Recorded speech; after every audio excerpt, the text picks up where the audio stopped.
seen from President Trump and Xi? Jonathan, we just learned a lot with with two things that President Trump said. First, his comment there that they made some fantastic trade deals.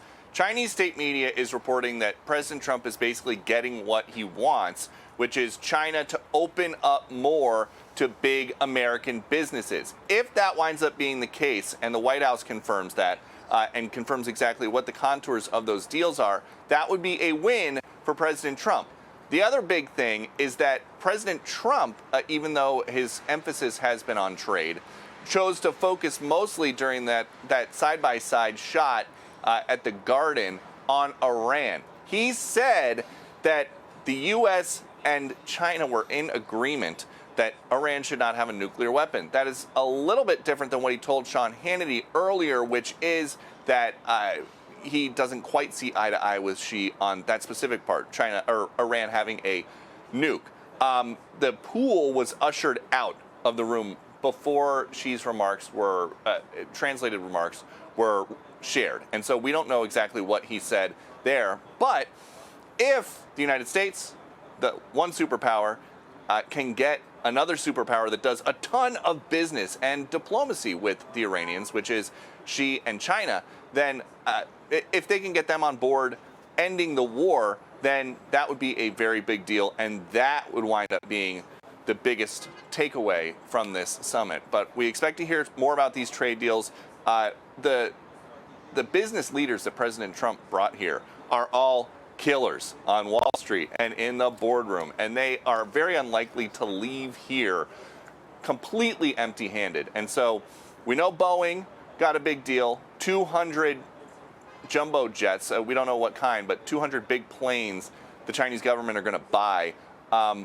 That is a multi-billion-dollar commitment that will take several years to fulfill. We don't know what the other ones are. We don't know what NVIDIA specifically has agreed to. We don't know what Tesla and SpaceX have specifically agreed to or been promised, and we should find that out very soon. Jonathan.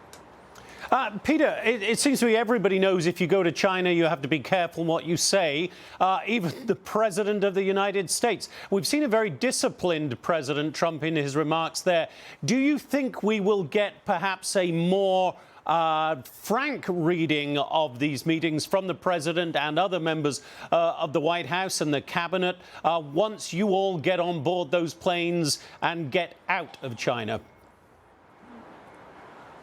Yes, because President Trump loves to, he will just tell you exactly what is on his mind about topic A, topic B, topic C, and all that anybody's going to be talking about for the next few opportunities that we'll have to ask the president questions will be about this China summit. And so he will want to tell us exactly what happened behind closed doors, not just at the meeting yesterday, which he went into pretty good detail with Sean Hannity about, but also what happened today.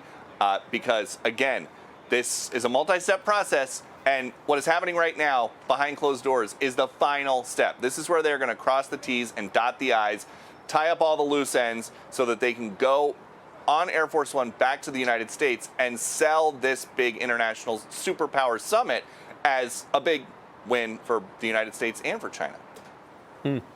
All right, Peter, I know that you yourself have to get on one of those planes out of Beijing, so we will let you go. Thank you for your sterling work this week, as always.